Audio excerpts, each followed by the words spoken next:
Good morning all of you.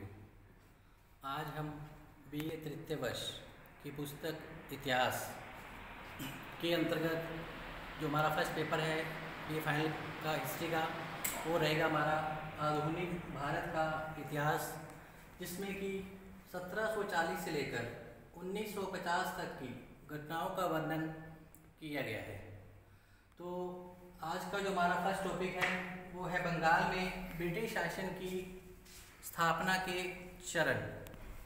तो जो बंगाल में ब्रिटिश शासन की स्थापना हुई थी वो दो चरणों में की गई थी।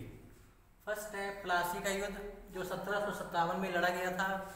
यह युद्ध बंगाल के नवाब सिराजुद्दौला और अंग्रेजों के मध्य हुआ था।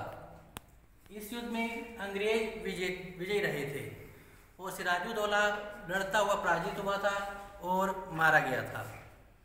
तो इसके पश्चात जो दूसरा युद्ध हुआ वो था बक्सर का युद्ध, जो कि लड़ा गया था 1764 के मध्य। यह युद्ध जो था अंग्रेजों व मीर कासिम के मध्य लड़ा गया था। इस युद्ध में भी अंग्रेजों ने बंगाल के नवाब मीर कासिम को पराजित कर उसे भी मार दिया था और बंगाल में अपना एकाधिकार उन्होंने स्थापित कर लिया था। तो इस प्रकार बंगाल में ब्रिटिश शासन की जो स्थापना थी वो दो चरणों में संपन्न की गई। प्लासी युद्ध जो कि 1757 में लड़ा गया, बक्सर का युद्ध जो कि 1764 के मध्य लड़ा गया। तो इन दो युद्धों के द्वारा अंग्रेजों ने भारत में ब्रिटिश शासन की बंगाल में ब्रिटिश शासन की स्थापना कर ली थी। तो अब हम जानकारी प्राप्त करेंगे प्लासी युद्ध के क्या कारण रहे जिसके कारण बंगाल के नवाब सिराजुद्दौला और अंग्रेजों के मध्य संघर्ष की स्थिति उत्पन्न हो गई थी। तो प्लासी युद्ध के कारणों को जानने से पहले हम इसकी पृष्ठभूमि के बारे में कुछ जानकारी प्राप्त करेंगे।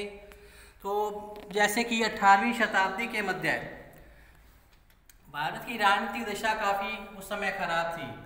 मुगल सम्राटों की दुर्बलता के कारण अशांति और अव्यवस्था फैली हुई थी। उस समय केंद्रीय शासन की दुर्बलता के कारण ही बंगाल, अवध और दक्षिण के जो प्रांत थे वो उस समय स्वतंत्र हो चुके थे। 1740 में अली वर्दी खां बंगाल का नया नवाब बना जिसने बंगाल के अंदर स्वतंत्र शासन सत्ता की स्थापना की।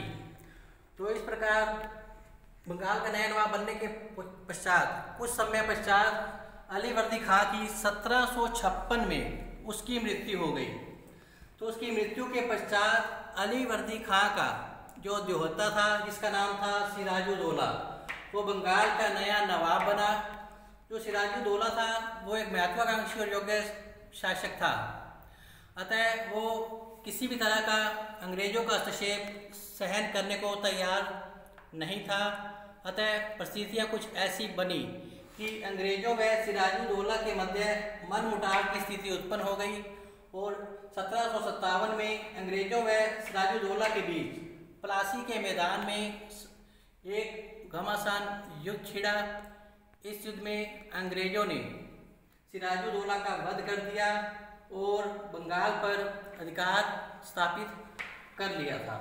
तो प्लासी युद्ध की पृष्ठभूमि के बाद अब हम जानकारी प्राप्त करेंगे कि प्लासी युद्ध के कौन कौन से कारण रहे।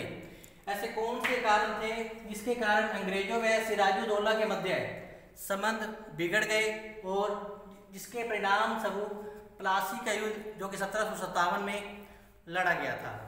तो सबसे पहले प्लासी युद्ध का जो कारण था वो था बंगाल का एक धन संपन्न प्रदेश होना। तो जैसा कि बंगाल एक धन संपन्न प्रदेश था, इसकी भूमि काफ़ी उपजाऊ थी, अतः जो अंग्रेज थे वो बंगाल पर आक्रमण कर उस पर अधिकार करना चाहते थे, क्योंकि वो बंगाल की धन संपदा से काफ़ी आकर्षित थे और उस पर अधिकार करना चाह रहे थे। तो इस कारण अंग्रेज व सिराजुद्दौला के मध्य मनमुटाव की स्थिति उत्पन्न हो गई, क्योंकि अंग्रेज जो है बंगाल पर अधिकार करके अपनी महत्वाकांक्षा की पूर्ति करना चाह रहे थे। दूसरा जो कारण था वो था सिराजुद्दौला का अनादर किसके द्वारा किया जाना? अंग्रेजों के द्वारा। जैसा कि परिपाटी नियम परंपरा चली आ रही थी कि जब भी बंगाल में कोई नया नवाब बनता था तो अंग्रेज उसे उपहार भेंट वगैरह दिया करते थे। लेकिन जब सिराजुद्दौला 1756 में गद्दी पर बैठा तो अंग्रेजों ने इस परिपाटी और नियम का पालन नहीं किया, अर्थात उन्होंने सिराजुद्दौला को कोई भेंट उपहार वगैरह नहीं दी। तो ये बात सिराजुद्दौला को अपना ये अनादर लगा कि अंग्रेजों ने उनके साथ अशिष्टता की है और उन्हें कोई उपहार भेंट वगैरह नहीं दी। तो ये जो सिराजुद्दौला का अनादर था, इस बात को लेकर अंग्रेजों व सिराजुद्दौला के मध्य जो था वो संघर्ष की स्थिति उत्पन्न होने लगी थी। तीसरी बात है उत्तराधिकार के षड्यंत्र में भाग लेना। तो अंग्रेजों के भड़काए जाने के कारण मौसी घसीटी बेगम और शौकत जंग अली उसके खिलाफ षड्यंत्र रचते रहते थे, जिसके कारण जो सिराजुद्दौला था वो अंग्रेजों से नाराज हो गया और वो उसे दंडित करना चाहते थे, क्योंकि जो अंग्रेज थे वो मौसी घसीटी बेगम और शौकत जंग अली को इस उत्तराधिकार संघर्ष में भाग लेने के लिए प्रेरित करते थे, जो कि सिराजुद्दौला को अच्छा नहीं लगता था। नेक्स्ट है अंग्रेजों द्वारा सिराजुद्दौला के विरोधियों को सहायता देना। जैसा कि सिराजुद्दौला जो कि बंगाल का नवाब था, उसका दीवान जो था राजवल्लभ, और राजवल्लभ का कुटुंब था और उसका जो पुत्र था वो कृष्ण वल्लभ। उन्होंने क्या किया था, खजाना लेकर वो अंग्रेजों के पास चले गए थे। दीवान राजवल्लभ का कुटुंब और उसका जो पुत्र था कृष्ण वल्लभ, वो खजाना लेकर अंग्रेजों के पास चले गए। तो सिराजुद्दौला ने मांग की कि दीवान राजवल्लभ और कृष्ण वल्लभ को वापस लौटा दिया जाए, लेकिन अंग्रेजों ने उसकी बात पर कोई ध्यान नहीं दिया। इसके कारण अंग्रेजों व सिराजुद्दौला के मध्य जो है संघर्ष की स्थिति उत्पन्न हो रही थी। नेक्स्ट है अंग्रेजों द्वारा व्यापारिक सुविधाओं का दुरुपयोग करना। क्या था कि फर्रुख सियर के समय में, मुगल सम्राट जो फर्रुख सियर था उसके समय में अंग्रेजों ने 3000 रुपये वार्षिक कर के बदले में बंगाल बिहार उड़ीसा में क्या था, व्यापारिक सुविधाओं का उनको एक दस्तक पास मिला हुआ था। तो व्यापारिक सुविधा का उनको छूट मिली हुई थी, ये फ्री में इसका सुविधा का प्रयोग करते थे। लेकिन समय आने पर अंग्रेजों ने इन व्यापारिक सुविधाओं का दुरुपयोग करना शुरू कर दिया और इस दस्तक को इन्होंने भारतीय व्यापारियों को बेचना शुरू कर दिया, जिसके कारण सिराजुद्दौला को ये बात अच्छी नहीं लगी कि अंग्रेज व्यापारिक सुविधाओं का दुरुपयोग करें। अतः उन्होंने अंग्रेजों को चेतावनी दी कि ये उचित नहीं है, लेकिन अंग्रेजों ने सिराजुद्दौला की मांग पर कोई ध्यान नहीं दिया, जिसके कारण अंग्रेज और सिराजुद्दौला के मध्य जो है संघर्ष की स्थिति उत्पन्न होने लगी थी। नेक्स्ट है किलेबंदी करना।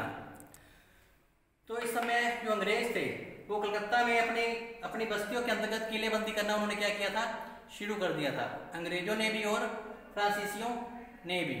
तो हुआ क्या था कि अलीवर्दी खान ने मृत्यु होने से पूर्व अपने दिहोते सिराजुद्दौला को अपने पास बुलाया था और ये चेतावनी दी थी, कहा था कि अंग्रेजों की शक्ति बहुत बड़ी हुई है, पहले तुम्हें उसको अंत करना होगा।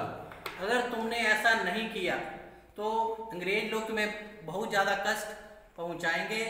अतः इस बात से सिराजुद्दौला जो है सावधान हो गया और उसने अंग्रेजों को और फ्रांसीसियों को किलेबंदी करने से उन्होंने मनाही की। तो फ्रांसीसियों ने तो सिराजुद्दौला की बात को मान लिया, लेकिन अंग्रेजों ने अपनी अपनी बस्तियों के अंतर्गत कलकत्ता में किलेबंदी करना जारी रखा, जिसके कारण सिराजुद्दौला नाराज हो गया। उसने खाई को भरने का आदेश दिया अंग्रेजों को, सिराजुद्दौला ने।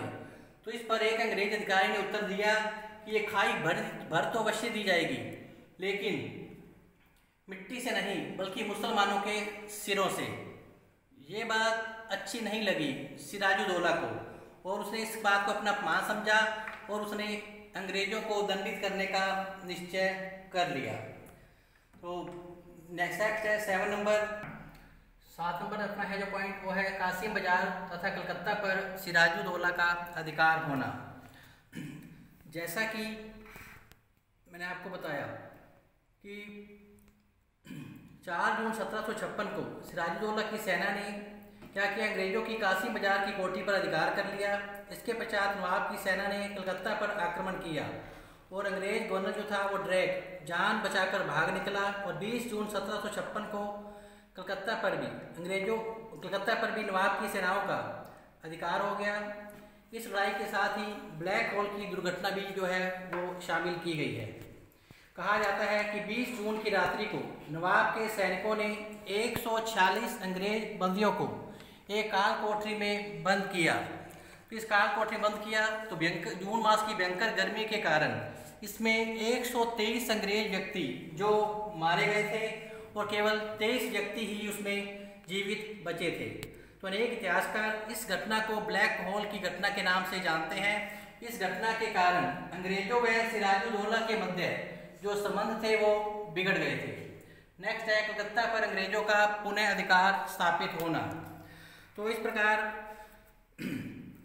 800 अंग्रेज और 500 भारतीय सैनिकों को लेकर जो क्लाइव था वो दिसंबर 1756 में स्थल मार्ग से बंगाल की ओर रवाना हुआ। 28 दिसंबर 1756 को क्लाइव ने कलकत्ता पर आक्रमण किया और मानिकचंद्र के विश्वासघात के कारण 2 जनवरी 1757 को अंग्रेजों ने कलकत्ता पर वापस अधिकार कर लिया और इसके पश्चात अंग्रेजों ने हुगली और इसके आस पड़ोस के स्थानों पर भी उन्होंने लूटा। तो नेक्स्ट अपना हेडिंग है वो है अलीनगर की संधि, जो कि 9 फरवरी 1757 के मध्य हुई थी अंग्रेजों और सिराजुद्दौला के मध्य।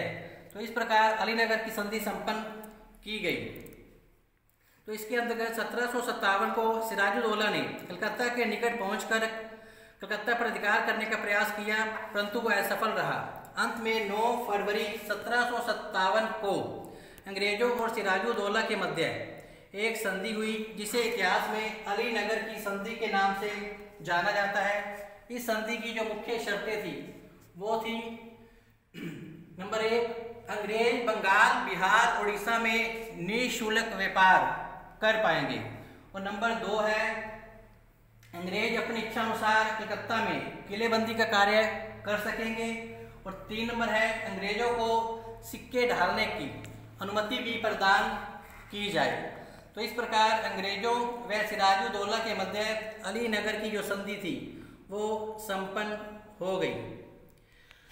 तो इस प्रकार नेक्स्ट है अंग्रेजों द्वारा सिराजुद्दौला के विरुद्ध षड्यंत्र।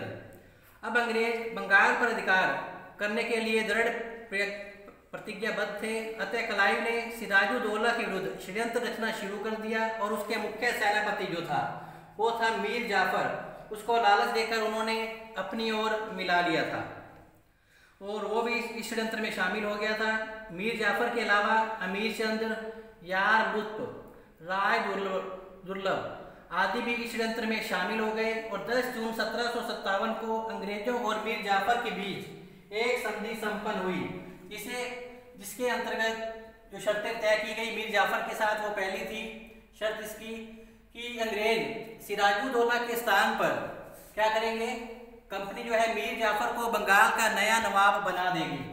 नंबर 2, मीर जाफर अंग्रेज कंपनी को इसके बदले में 1 करोड़ रुपया युद्ध हर्जाने के रूप में देगा।